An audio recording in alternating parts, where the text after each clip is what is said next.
first just tell us about your background, stuff like that, and that what your official title was in the book from NASA contributor, etc., whatever that was. Oh, you mean Merrick at the Threshold? Yeah. Where did he go? He was here. I'd like to.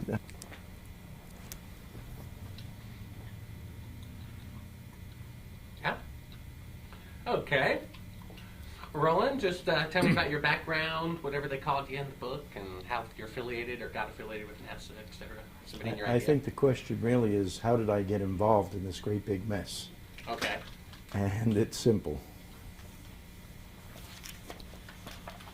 This book is glossy, full size, a lot of pages. It's called America at the Threshold, and it's put out by the Superintendent of Documents. It's a government publication. And about 3 years before I received this, which is a good 6-7 years ago now, the Rand Corporation wrote me a nice sweet little letter, and it said, "Oh, please, Mr. Bright Inventor," in words to that effect. I was a member of Mensa at the time. I have patents. If you have any free ideas for space, please send them to NASA. So I did. I sent them a few. I don't know how many. I kept no records. Well, I started to get a little bit miffed at them because they had never responded and said, "Thanks for your submission." Nothing. Time went on. We moved from Florida. We came up to Port Richey at first. That's in Florida. And then we moved north. And I believe I was up here when it was forwarded from the Port Richey address, maybe 3 months. And I get this thing and I look at it and I say, I wonder why I got this. And I look and then I see it's a tout for Mars, for NASA taking everybody to Mars. Well, by the time I got this, which was quite a few years after they had requested the information, I was on the verge of saying there's something wrong here, because I would be looking at my TV and you'd see that flag salute ceremony, which they did every time they went up. That was a repetitious deal. And on one of them, every once in a while, I would see the flag ripple. Now, the moon is a vacuum. There are no air currents. How could the flag ripple? So that, and it was never on long enough to be sure, and they played all 6 or 7 of the landings, so you only saw it once every blue moon. But the other thing I got to looking at was the rover. They would hit the pedal and the thing would take off and the wheels would spin and dust and gravel would fly. And the problem was that the dust and gravel hit the moon's surface just as quick as it would have here on Earth. My generation was the hot rod generation. Every red light was a go flag. You know, we were in a race. So I saw a lot of dirt and gravel spitting around. And that started to wear on me. And then, of course, I saw, I believe it was in the Inquirer, an article about Bill Casing. And that started to make me wonder even more. So when I received this thing, as I read through it, I found my name on page A51, right in the center of the page. And it was put there because at least one of my ideas had passed 3 or 4 sequential screening committees. Which idea? I don't know. They didn't tell me. But the context of this entire book is that the people who contributed were boosters of NASA going to Mars. And by this time, I was very shaky that we had even gone to the moon. And I got mad. I mean, I got mad. Who the hell do they think they are? So I took a magnifying glass, and I began to look at the pictures in this book. And there's quite a few of them. There's artwork and sketches, but there's also actual pictures. And I started to see things that were very strange. The background always starts right after the object of interest. But in real life, your background is in perspective. It just goes on out there. And on these pictures, it always starts right now, suggesting a grade Z movie backdrop. And I looked and I looked and I looked. And I went out and I ordered some pictures from NASA, pictures I had seen other places.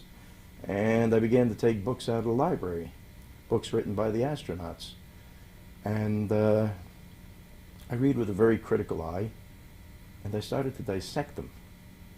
And I was going, One of the things that leaped out pretty quick, I can't remember the book it's in now. I have it all footnoted in my book. which of course is NASA mooned America. And what happened is, as they landed on the moon in this metallic contraption, which was sitting there, and they claim it was early lunar morning, so the sun was low on the horizon. But when you have a thing on an open plane and the sun hits it, in the morning it hits it at right angles because it's low. And immediately that thing begins to heat from the solar radiation. And they claimed that they couldn't even sleep in this metallic contraption in a place where the sun will drive the soil temperature up to 250 degrees. Okay? Now, because they were cold. See, they were too cold to sleep. And I'm looking at this and saying, how could that be? So one day I did my famous weenie experiment. I took a frozen hot dog right out of the freezer, went to the oven, put the hot dog in, turned the dial to 250. 20 minutes later, I opened it up to see how it was doing. It was cooked, so I ate it. You know, but the astronauts complained that they were too cold to even sleep in a metallic oven and the full bore sunlight of the moon. So one thing led to another. I also found books written by ex-government scientists, one of whom very definitely states that there's a radiation problem out in space, that whenever that sun throws a little fit, a little solar storm, that the amount of radiation is vast and immense, and that you would need 6 feet of shielding all around you, because X-rays do what they call diffract, to keep you alive from even a medium solar storm, or even a little one for that matter, solar flare, solar storm. So I took a very jaundiced look at the thing, and I began to write. It was not a book, it was more, what's the word I'm looking for, Bart? Report, that's a good word. Yeah, and I began to write more of a report because I wanted to forward it to Ross Perot, as he was ostensibly running for president at the time. I never did get through to him. But in the meantime, that report expanded and expanded, and one day it was book-sized, and I decided to publish. And I began sending feelers out, which I had been through before with my other books, and it seems nobody's interested. So I finally self-published it, and here we sit today. Tell me a bit about your background. Like, do you have a degree in anything? Where did you go to school? Where did you grow up? How did you become interested and scientifically minded and all that stuff? Well, I went to my share of schools, and I found that if you're not a rote learner, which I most definitely am not, that it's very difficult it's not doing the work, that's easy. It's very difficult to put up with the stuff that the academics throw at you. They want rote learners. I do mine by logic. They do theirs by some expert said, and that's all they know. So basically, I got out of college pretty quick, and I went to work, and I've worked at just about every job known to man. And in 1966 or 67, I picked up a book by Hugh Auchincloss Brown called Cataclysms of the Earth. And I read a few pages and threw the book at a wall. And I'm not a book abuser. But what the man had said was so astounding to me that I just, reacted. Ah! And a few days later, after thinking it over, and of course I was a bachelor at the time, so the book laid where it hit the ground, I came home, had nothing else to do, and I picked up the book again because I had thought, well, yeah, the Earth could be accumulating mass. He claims that we accumulate mass, that the solar energy hits the tree leaves, and when they die, there's a little bit more mass on the planet, that the meteorites come whizzing by and they sprinkle us with dust, that comets come by and we get water. And it's a well-known fact that when you build a sidewalk, you build it to the grade of the front yard. And yet if you go back 20 years later, and you can burn it with a torch, and I have, but the dirt is maybe an inch higher than the sidewalk. Well, where did that dirt come from? Someplace. And that's a plain, simple fact. Anybody can see and try that for themselves, so I forgave him. And I picked his book up, and then I can't remember what the second thing was, but once again I threw the book out, got away from it. And then I thought that over, and I decided, well, maybe he's right there. It's not that far-fetched. See, any new idea you hear is like, oh, that can't be true. And we're all like that. We reject before we really think or examine if it's not what we're used to hearing. And along about the third time, I either picked up or threw down the book, I'm not sure which, I said to myself, well, he makes his points, but I don't believe it. So I think as a little part-time hobby, I'm going to prove this man wrong. Because his major premise is that we are subject to recurrent cataclysms here on Earth. Tremendous ones, where the whole Earth tilts over. Well, the years went by, and it was always like, I wouldn't say a hobby, it wasn't an avocation, it was something to do when I had nothing else to do, or I happened to see something that related to it. I began to see more and more that this man was right, and that the only solution was his to the facts at hand. And that piqued by that in conjunction with my inventing, got me into the engineering phases of a good many fields, and from there, of course, it's only a short hop and skip into the science behind it. Or would it be the engineering behind the science? Either way, I'm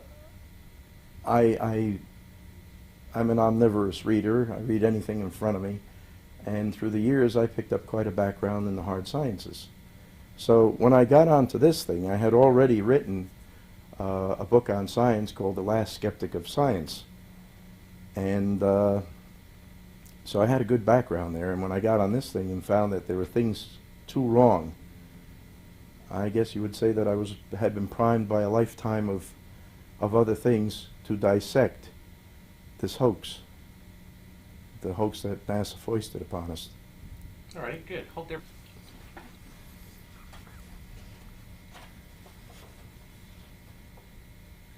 Alrighty, stand by. And go ahead. As I said, that the Rand Corporation sent me a letter. The final form of this entire thing, where I was asked by the Rand Corporation, which by the way is a CIA offshoot, and later on I had realized that the Rand Corporation was a CIA offshoot, which bothered me some. But they put me in this section here of America at the Threshold under a thing called the outreach process. Now the outreach is their proposed trip to take people to Mars. Okay, hold for one.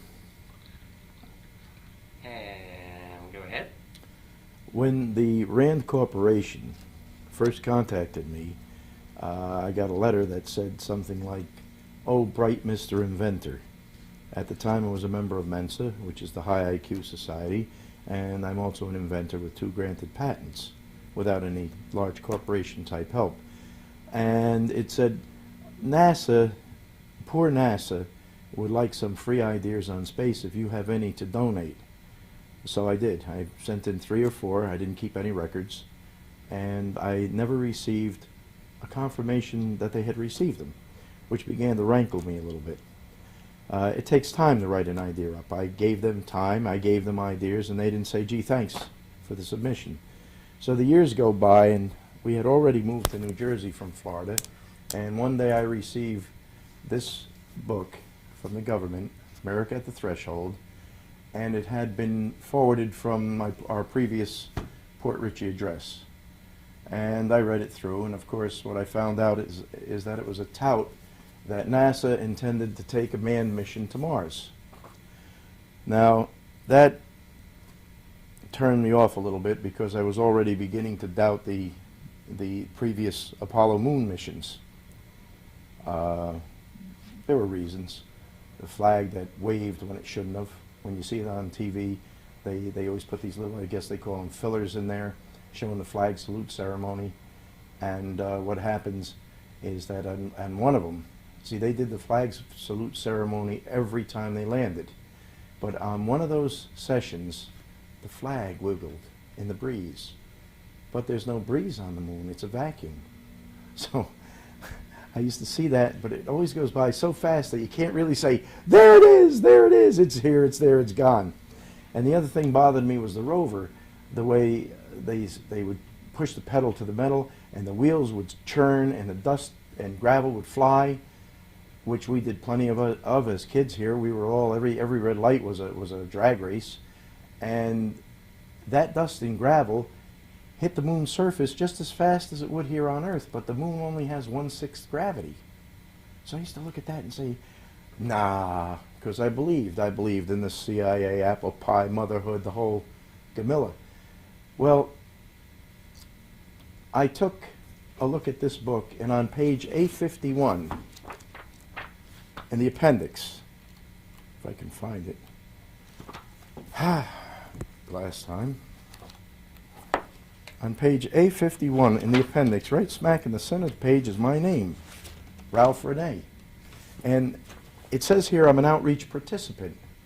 What it means is that at least one of my ideas that I submitted went through 3 to 4 sequential screening committees and passed. But as far as being an outreach participant, well, when I had done this thing, they weren't talking about Mars anymore. So I didn't participate in outreach. I sent them a free idea like they asked for. So when I saw my name here, I got very aggravated because I no longer really truly believed that we had even gone to the moon. Okay, tell us about the footprints, and you mentioned an Australian tracker in your book who said that there had to be moisture in the soil in order to leave that type of a footprint. In soils. Right. Okay. One of the other things that you'll find in every moon picture you ever look at from the Apollo landings is footprints in fairly deep dust. Now, the prints are extremely clear and they're ridged, and yet they'll swear to you that they only sank into the dust 1/8 of an inch, and yet when you look, your eyeball can see that they had really big cleats on their rubber-type sneakers, and that they had to be in deeper than that because the print's totally clear. So the 1/8 of an inch is the biggest 1/8 of an inch I've ever seen. The other thing is they claim that the moon is bone dry, which it should be because of the vacuum and the temperatures that it hits. In even a partial vacuum, the boiling point of water drops like crazy. On the moon, water just cannot exist. No matter what they're telling you now about polar caps here and there, water itself cannot exist. The first time the sun gets anywhere near it, it will boil right away, immediately. The pressure is 0. So again, on this putting footprints in totally dry dirt it's not found here on Earth. When you walk through a desert, okay, you don't really leave footprints that are identifiable. You leave displacements in the sand. But a donkey could have done it, a man could have done it, anybody could have done it. You have to be near some wet dirt or wet sand before you leave real footprints. Right at the edge of the water in the ocean, if you have some fine sand there, you can leave your full footprint, arch and all. But if you get up the beach where it's dry, even 5-6 feet, what do you leave? You leave a pockmark in the sand. So there are artificial things that will take, that are seemingly dry, that will take a clear impression. But I don't know if I've never seen any soil that would happen in. And a fan of mine from Australia who's a tracker read the book and he said, you're absolutely right. When it's dry, you can't tell what you're tracking.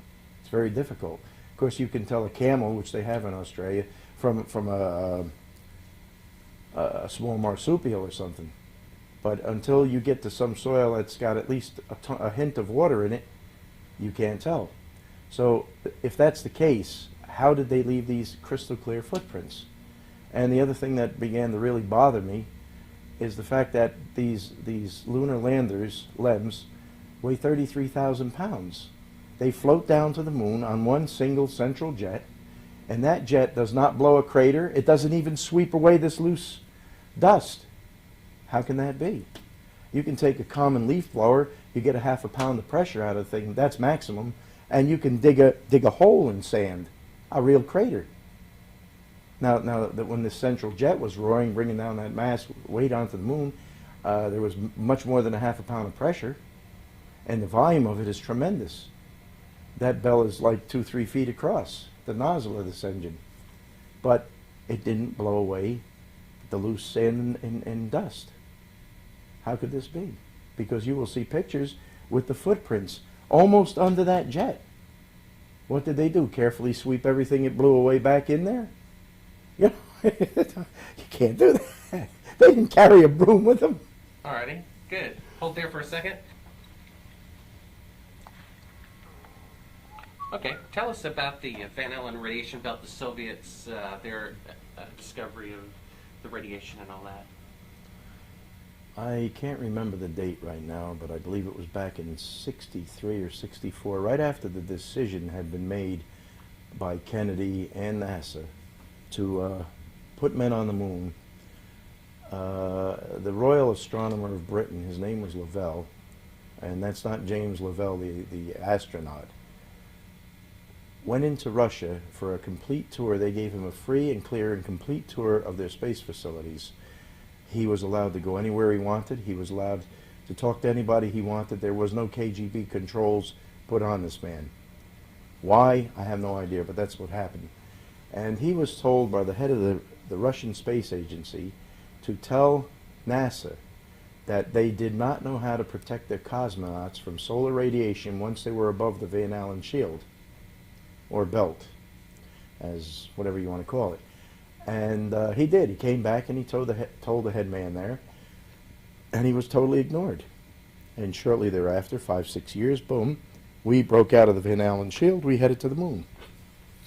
Tell us what the Van Allen radiation belt is, and point out that, for example, that Skylab and the shuttle are well underneath that. Now, the radiation shield is up there. I think it starts somewhere around 4,000 or 5,000 miles up, and it continues up to somewhere near 20,000, depending on the angle. Okay, there's more of it in the equatorial plane, which is the same plane as the Earth's equator and the Sun's equator, than there is above and below, and it's a magnetic thing which gathers up some of this radiation and shunts it from, it stops it from hitting Earth by twisting it sideways and making it circle in that shield. Well, the problem there is twofold, that if you stay under the shield, you have no problem. And most of our all our shuttles have been under the shield. And the only missions that allegedly went through it were the Apollo missions that headed for the moon. Because everything else, when you orbit the Earth, these ships are up there 175 miles, maybe 200, sometimes less, but surely no more. So they are way under the shield. And because of that, they are totally shielded from a massive amount of solar radiation. But when you go through it, the first problem you have is that you're going through a belt of increased radiation. Because the radiation does not die because it enters and starts circling. You know, it takes time for that stuff to go away. So there's an increase. But of course, you're through that pretty quickly at speeds of, 27,000 miles an hour. You're through in less than an hour, like about 30, 40 minutes. You're right through that thing. But once you're through it, you have no shielding left. And I forget his name, Malden, Bill Malden, I think it is. He was an astrophysicist with NASA for years, and in his book, he says you need 6 feet of shielding. And it doesn't have to be 6 feet of lead. 6 feet of shielding could be a water equivalent mass. So it would take 6 feet of water, which is a fairly good shield, or it might only take 2 inches of lead. But in either case, that shielding weighs the same. Otherwise it won't work. And because the X-rays diffract, and you get a lot of X-ray out of the sun, you can't just put the shield between you and the sun and keep your body hiding behind it like you can with arrows. It hits the metal of the ship itself, and from the atom that's struck, other X-rays come whipping out of. So the sun's in front of you, but you're getting hit from behind by X-rays that have been created by the secondary strike. And this is a big problem. The original NASA engineers, the Germans that we first imported after the war, the World War II, wrote a book. I have the footnotes in my book. I can't remember what it's called right now. But there was one whole section on space radiation. And they claimed that even a minor solar flare could put as much as 100,000 rem, and 500 is classed as enough to kill a human being, through a 1/4 inch of hull. Well, the command ship didn't have a 1/4 inch hull. It had a few thousandths of an inch, an aluminum-based compound. The LEM did not have a quarter-inch hull. It had a few thousandths of an inch. And surely their space suits were only cloth, even though they claimed they put some metallic threads in them and this was to protect them from the radiation. But a claim is not proof. If those suits could have stopped that radiation, we would have men in those suits tearing apart 3 Mile Island, because that pile is damaged and it is still active after all these years. 1983, was it? Whenever it was. The pile is still active. So if we could put men in suits that would sustain the my God, it goes up to 3 gigs of electron energy from a heavy solar particle or a cosmic ray, and inside the pits it's only 18 megs, which is magnitudes of order less. So if you had a suit that would stop the solar radiation, then you could put a guy very easily inside a pit and say, go in there and pull that pile apart and let's get rid of that stuff. But we can't do it. Good. Hold on for a second. We're going to swap tapes. It's looking good. Are they hearing your questions? No, they're not going to hear my questions.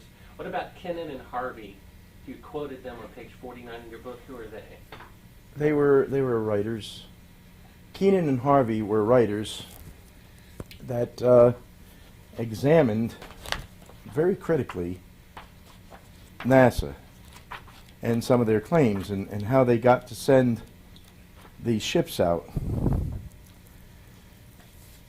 And one of the things that they had to say was about the Grissom, Chaffee, and White disaster, their actual and literal practical cremation when the capsule got on fire on pad 34. One of the problems that had led up to this was the fact that Grissom had gotten to the point where he said the capsule was never going to go to the moon. It was so poorly constructed, everything was wrong with it. And he was scheduled for what they call a plugs-in test.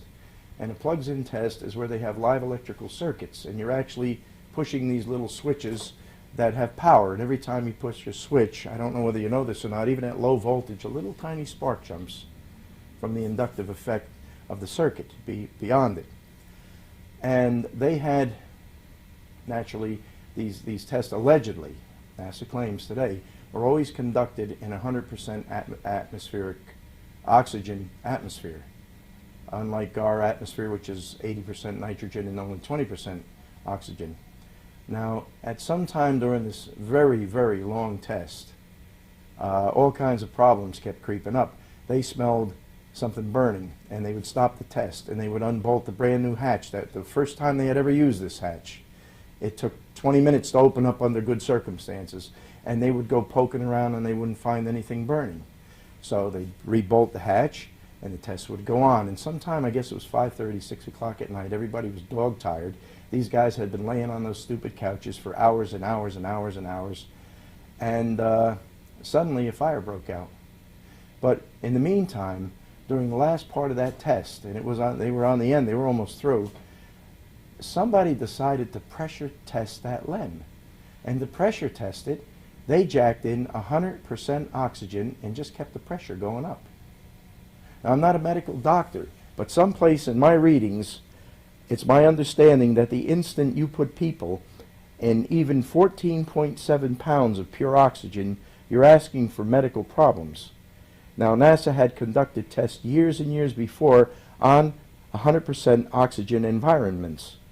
And each time they did a test, it turned deadly. I mean, and these were at low pressure. These were at 5 pounds, 6, 7 pounds.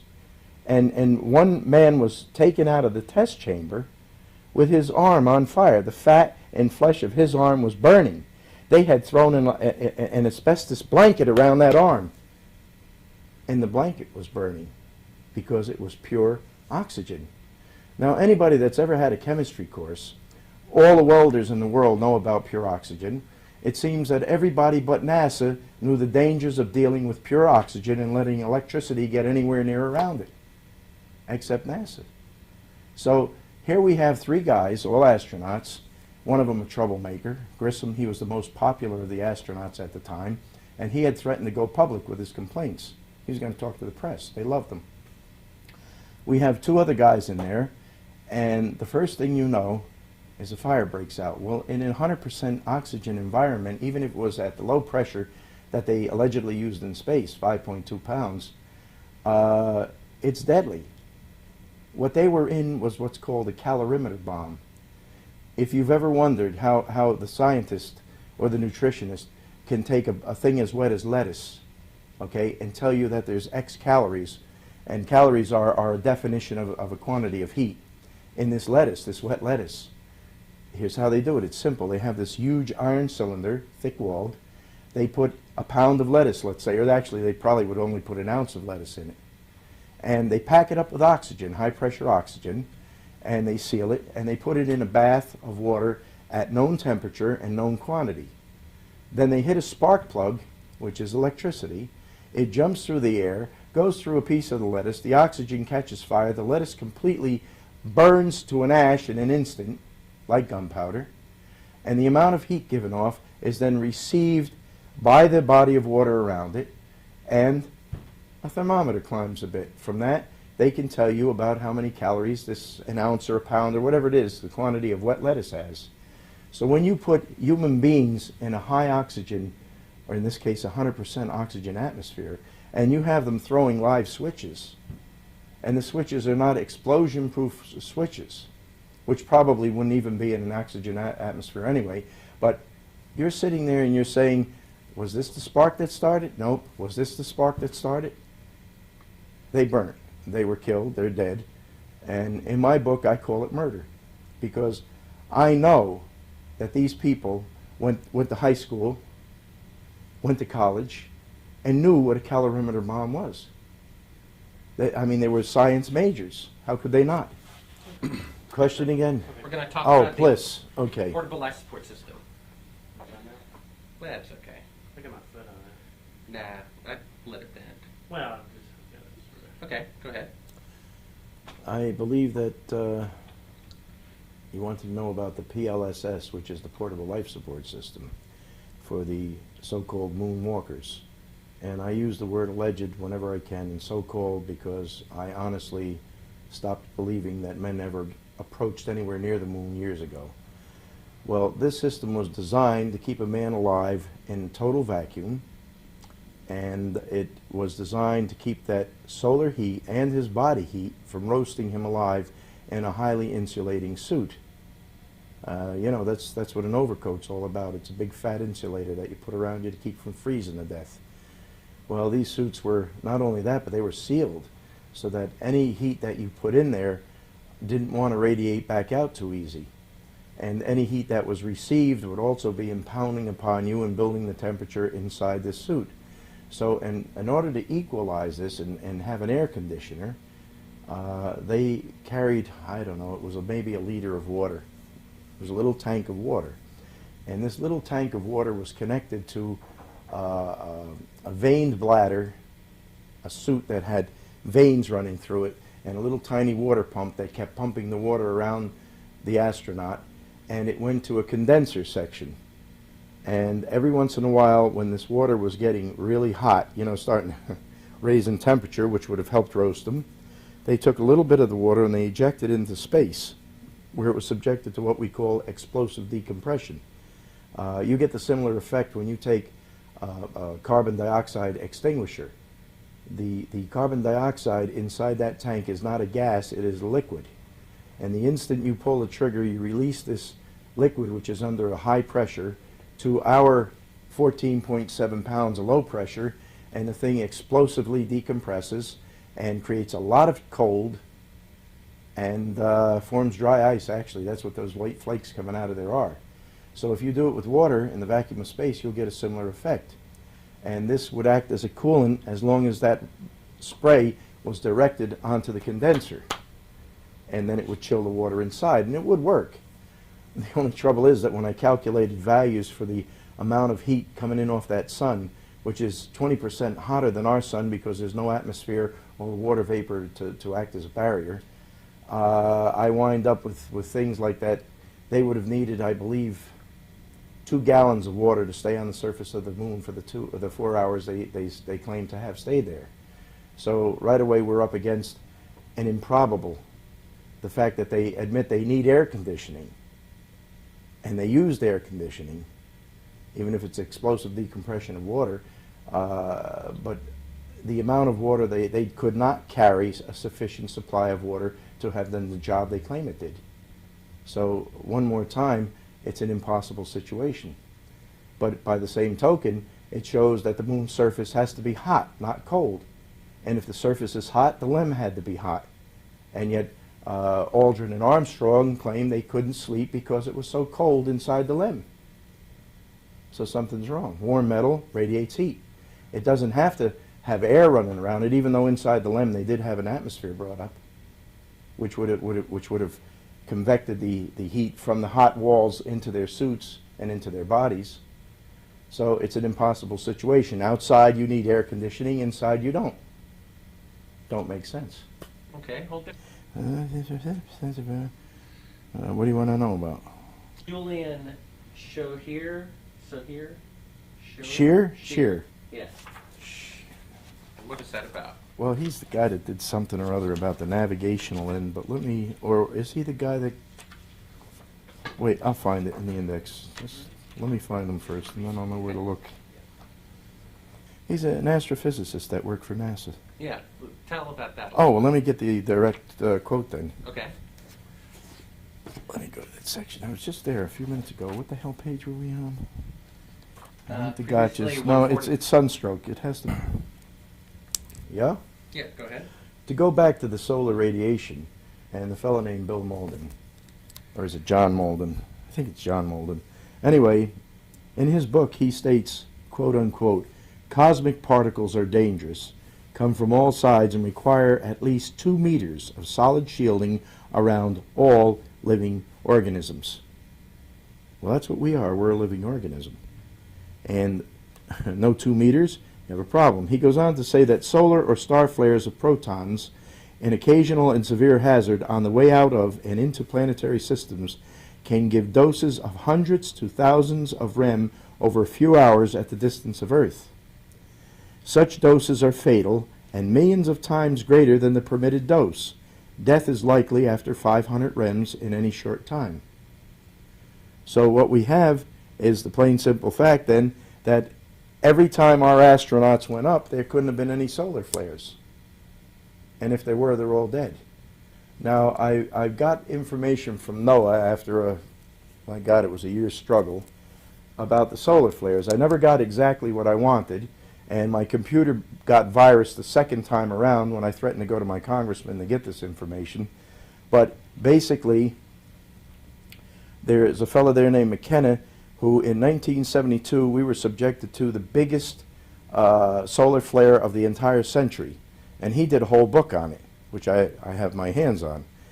And it turns out that there are so many solar flares, even at the low end of the cycle. In fact, 1972, when they had the biggest flare ever, was the low end of the cycle, the solar cycle it's called, that, as McKinnon says, a probability of 10 to 20% should be considered a low probability for Class M events. That's medium flares. So out of every 10 flares, you're going to get 1 or 2, which are medium. And the X-ray, he claims at least 1% will be Class X, the deadliest of storms. So out of 100 storms, you will get 1 monster, okay, which will produce those hundreds of thousands of rem.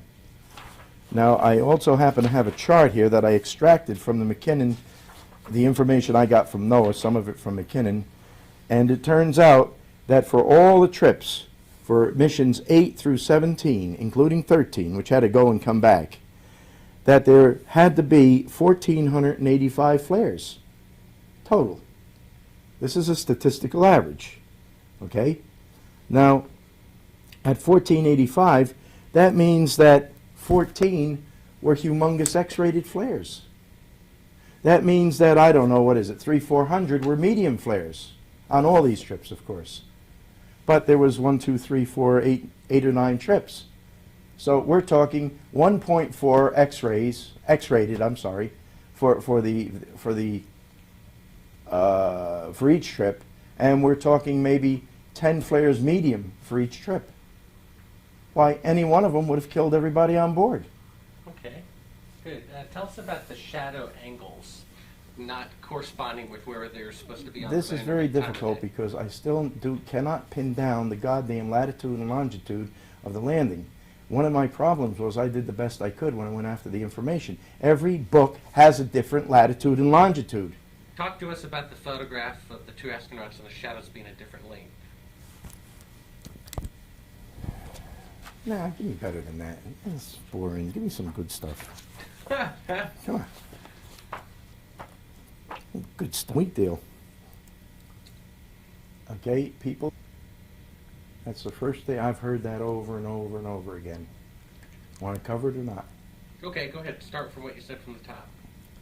Okay, one of the biggest problems with people, getting people to really examine the evidence in my book, is the fact that the first thing that hits them in the head is that if NASA had done this hoax, Russia, at that time we were in the height of a horrible Cold War, would have ratted them right out. And when you think about it, you say, yeah, that's right.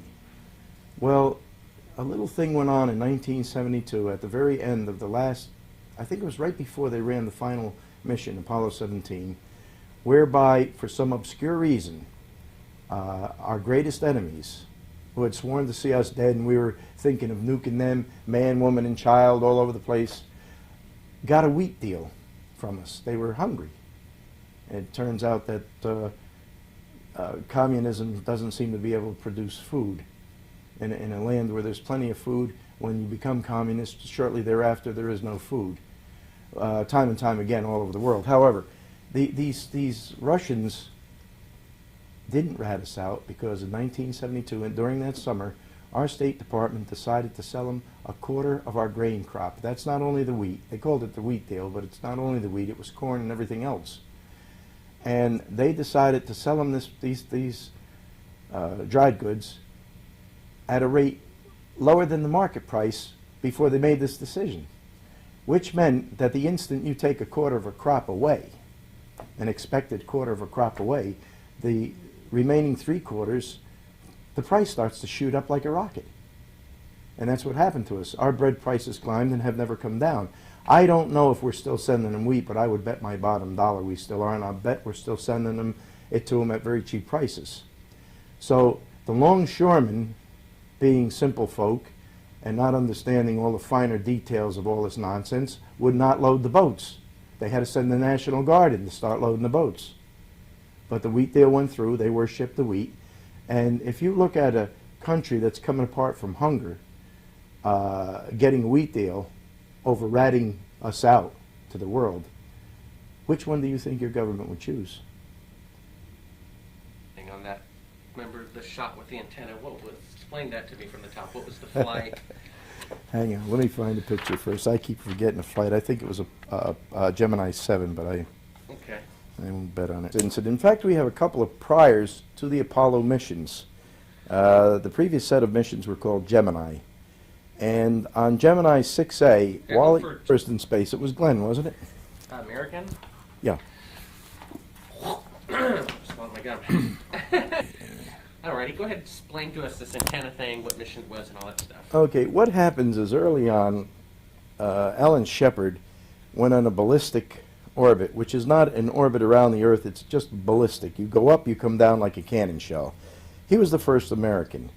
Shortly thereafter, Gus Grissom, the guy that was later cremated, he was the second to do the same thing, a ballistic orbit. The third was John Glenn, who is currently, I still believe, the Ohio senator. But those missions were real missions. What happened, happened. These people did them. There's no way around that. But we get to the Gemini missions, and someplace down the pike, in Gemini 6A, Wally Schirra and Tom Stafford, who later went on to head NASA, became a general, the whole bit, are seen. I have a photo in my book where this Gemini capsule is sitting in the ocean. There's a frogman. He's talking on a radio, a handset, which is not a handset. It's a type that you plug into a jack. The jack is plugged into the Gemini. Okay, so he's using a Gemini radio to talk to a helicopter, which obviously is right above his head, otherwise he couldn't be there.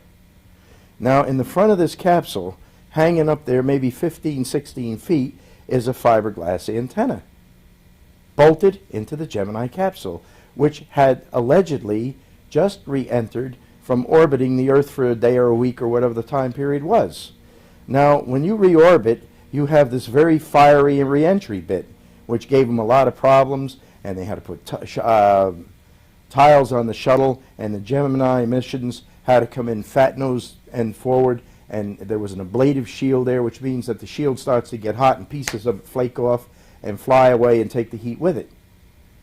But a fiberglass antenna would have been chewed up so fast. You can take a common household match and without any wind blowing and put it under some fiberglass, and it probably will start to burn. And once it starts to burn, it ain't easy to put out. So how could that fiberglass antenna have re-entered? Because NASA tells us that those temperatures are 5,000 degrees. When a silly little match will set it on fire. What did they say about the antenna? They never answered my letters, as usual. Did they say it was mounted after the... No, but I have what I call the NASA apologist saying, well, the frogmen found the thing and jumped down with the antenna and they bolted it on. Problem. Once you jump down, we had walkie-talkies from the Second World War. Once you find the thing, that helicopter over your head has a radio powerful enough to go right around the world. Okay? What the hell do you need to carry an extra antenna and another radio for? What did they do? Go inside the hatch and install the radio that the guy's obviously using from a jack through that antenna? It doesn't make sense. Nobody would do that. You got the thing, you want to put a rope around it as quick as you can before the ocean slops into the hatch and takes it to the bottom, like Grissom's went to the bottom. What the photographic things? Tell us about the Michael Collins Gemini 10. This is another instance of something very funny going on. In Michael Collins' book, Carrying the Fire, which I have here someplace, this is the paperback edition, right? In this very book, there are two photographs. Let's see, I have them right here. I pulled them out before to show you. You can just actually describe it, because we're going to show close-ups of it. So we don't actually have to hold them up now. So go ahead and start from... In Carrying the Fire, all right, Michael Collins wrote the book, allegedly, and there are two photos in here. They're black and whites. One photo covers 2 pages. They've since I ripped them out to do what I had to do with them. But one photo covered 2 pages, and the other one covered 1. The 2-page photo showed him in the zero-G airplane. Now, it's called a zero-G airplane because it throws an outside loop, and during the time of that outside loop, which can be, I think it's as high as 20-some seconds, everything in there has no gravity on it, so you can float around.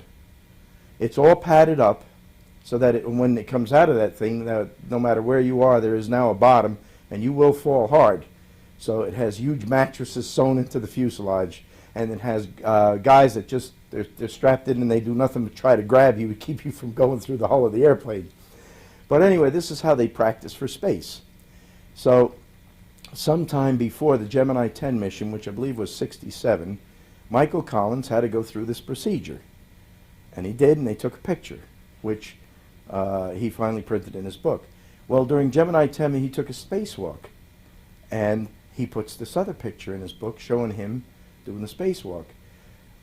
Well, the problem is that when you look at one, and 3-4 pages later you see the other, most people go right by it. But I saw something, I said, this is strange.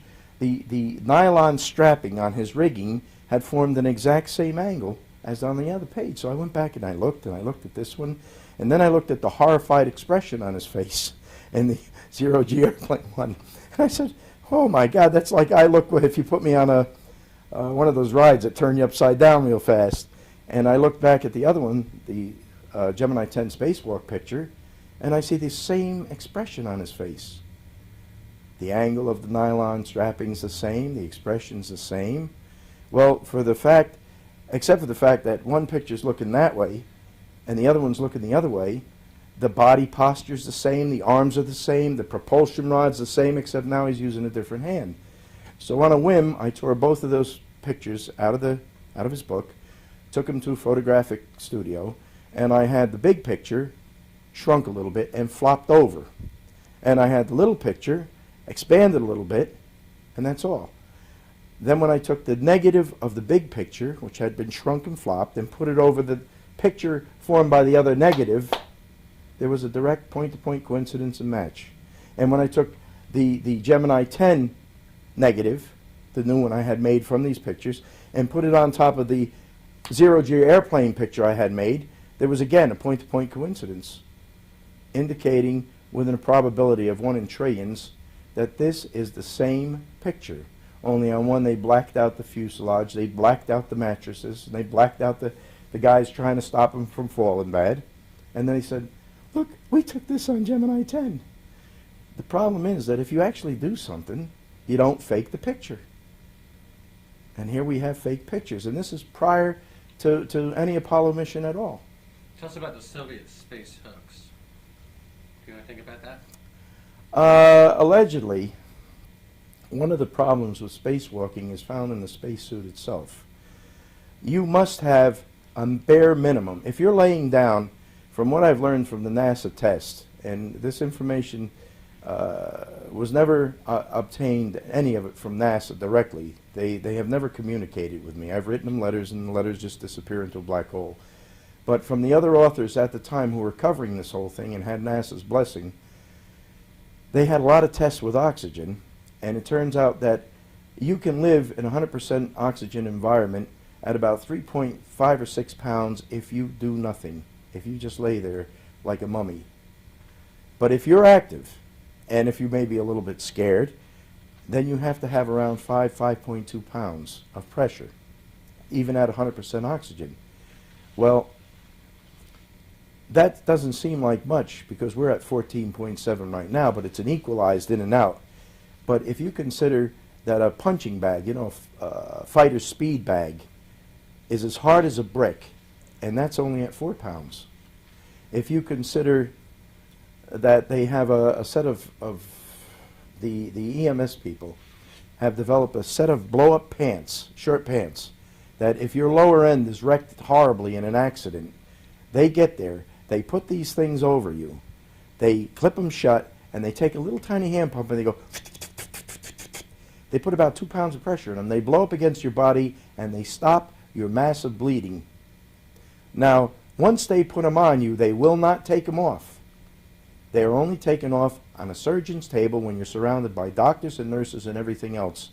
Then they cut them off fast and go after your bleeding stumps or whatever's left.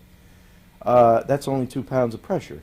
Consider again when you put a sphygmometer cuff, what you call a blood pressure cuff, around your upper arm, and the guy takes that little tube and he goes, that's 2 pounds of pressure.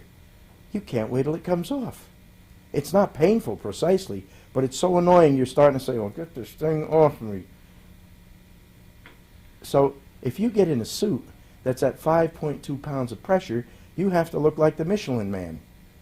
No matter how they build it or how clever they are, you are blown like that speed bag, like that's the blood pressure cuff. And yet, when you see them now, anytime there's wrinkles in their suit, they're up there and they're moving all around. I watched them repair the Hubble, allegedly. They were feeling around with gloves on, blown up gloves, because if you don't have pressure on your hands, well, the blood will all rush there, your hand will swell, you will be in big trouble pretty quick. So the gloves must have pressure. And they have a pressure cuff on the suit itself, which I assume is to seal that area where the glove meets the suit. So there must be pressure. But if you put pressure on a glove, a thin thing like a glove, it blows up. When it blows up, you can't make a fist hardly. You can. I made a space glove machine, which proves this. The glove, a little stinking chemical worker's light gauge glove, gets very hard. You cannot bend your wrist backwards. It's impossible. You can bend it some forward, but it takes a lot of pressure. If you make a fist, the fist keeps wanting to open up. And yet when I watch these clowns fix that Hubble, allegedly, again, they were handling little tiny screws, which you can't do with a light pair of outdoor cotton gloves. You have to have worked outside with cotton gloves to appreciate that you can't finger a little tiny screw. That's why you'll see construction workers with all the fingers cut out of their gloves so that their fingers can work with small things. Okay. What else do you want to mention that you don't think that we covered? Mm-hmm. You mean if I say nothing, I can... On my space... Am I going? Yeah, you're rolling. On my space glove machine, I pull the glove out. There's a flange. The glove sticks inside the flange. It's held on with an expandable clamp, you know, these ribbon clamps. So one day, on a crazy urge, I took the glove out, and I said, gee, I wonder what'll happen. Now, my machine has a controller to hold the vacuum where you want it, let it get no greater, because if it gets greater, my glove explodes, and then it costs me $9 for a new pair of gloves. But I also found that the controller goes a little wacky. It wants to go, oh, oh, oh.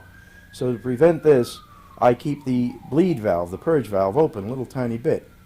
So on this particular day, I take the glove out, I stick my stupid arm in this hole in this machine, and I hit the switch, and the vacuum pump says, and the first thing you know, my skin locks into the flange. Dunk! Pulled me in about another inch, but it's got a grip. And as the pressure dropped, I could feel this was expanding. Now I have a side view piece of lucite over it, and I'm looking in there. It's polycarbonate actually, and I don't see my hand physically expanding, but the feeling is it's blowing up like a balloon. Okay. Now along with this, I begin to get lightheaded. So before it ever got to that 5-point differential, which is what I have the machine set for, I threw the switch off, and I was waiting for the bleed back to let the pressure equalize. In the meantime, my head is getting lighter and lighter. I think I'm going to pass out. And it probably only took about 20 seconds to bleed that machine back to about a half pound or whatever, but it was the longest 20 seconds I had spent in years. And subsequent to that, I found out that from the days of the high altitude flights, that they did a lot of work with it, and a young man in good condition is allegedly can only spend, I think it's 20 minutes at 30,000 feet, where you still have a lot of pressure left, and it does damage. Now I'm an old man, and my body don't want to hear this stuff at all, because I almost passed out. But the point is that if you don't have your gloves pressurized, that would have to happen to anybody. And how long they can tolerate it, I don't know, but it's surely more time. A young man would surely be more time than me, but they're not walking around for 4 hours like that, or even 1 hour like that. So the gloves must be pressurized. If they are pressurized, they become... Shepard finally went to the moon. He took a golf ball with him, and he took... Start from the top, that sentence, please. Go ahead. When Al Shepard went to the moon. When Al Shepard went to the moon, he took a golf ball with him. And he also took a thing that you could hit the golf ball with. It wasn't a club, it was a ready, handy-made thing. And anyway, there's the camera behind him, and Al's there, and he's talking to Houston, base. And the conversation, if I recall, that I've seen on these TV blurbs that they always used to show us anyway, before I wrote my book, he was talking to Capcom, and he says, now I'm going to hit this little ball, first shot, golf shot on the moon or something like that. And he smacks that ball, and I believe the first time it bobbled, and the second time he got a good whack at it, and the thing took off downrange, and the camera's behind him, so you can see it going a ways out there, and then very slowly it came off and started to curve to the right. And Capcom says, that looks like a slice to me, Al. Okay? Now, since then, since I wrote my book, I have no longer seen that shot. I have been told by other people that 2 years ago he went on a radio station somewhere in the D.C., Washington, D.C. area, and he said, oh, no, my. He says, a golf ball can't curve in space, which is the point I make exactly in my book. There's no air. He says what it did was, what do you call it when you hit a ball and it just skids off the end of your club sideways? Anyway, when you hit it and it skids off the end of your club sideways, the camera behind you can't see that ball disappear. It's gone, like right now, whack! You barely see it start, it's gone. And I just saw another one at home. I have another film taken from that period of time, but allegedly. But now the camera is to his side when he hits that ball. So either they had two cameras filming that thing, or they just added a camera recently. I don't know which it is, but I can tell you this, that no golf ball can curve in space, in the vacuum of space, because that is the Bernoulli principle, and it needs air. Okay, good. Hold there. Let's set up for one closing dolly shot. And also catch the fact that the couch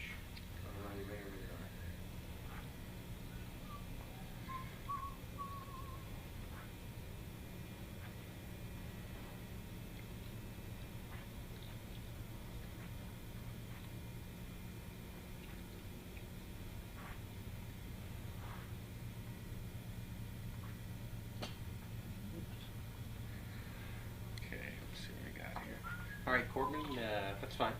Go ahead and come out of the shot.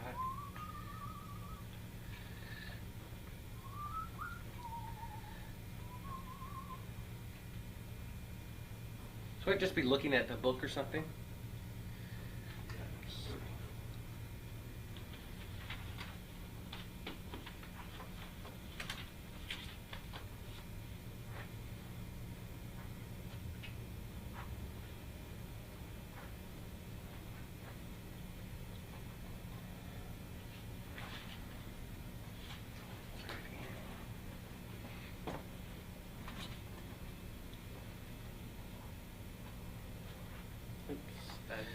Yeah.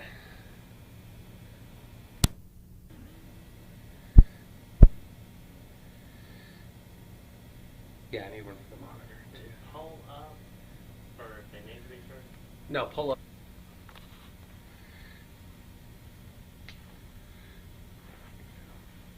Alrighty. I'm gonna cut on the edge of the table. Let's see.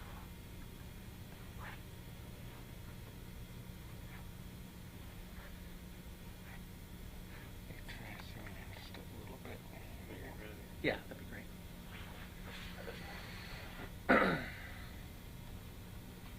Okay. Maybe this way. Yeah.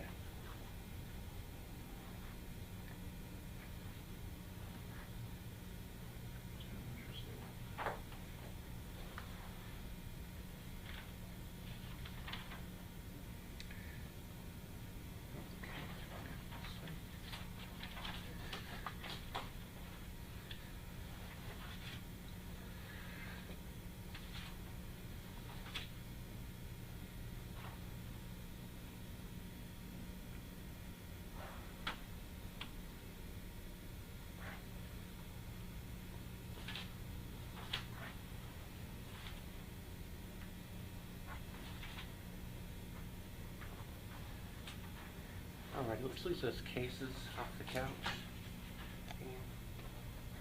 Oh, for God's sakes, who the hell are you, lady? Try this one. Oops. Ooh, son of it. Let's see. Which one was it? So many joints on the thing. Didn't fall. No, go ahead, let go.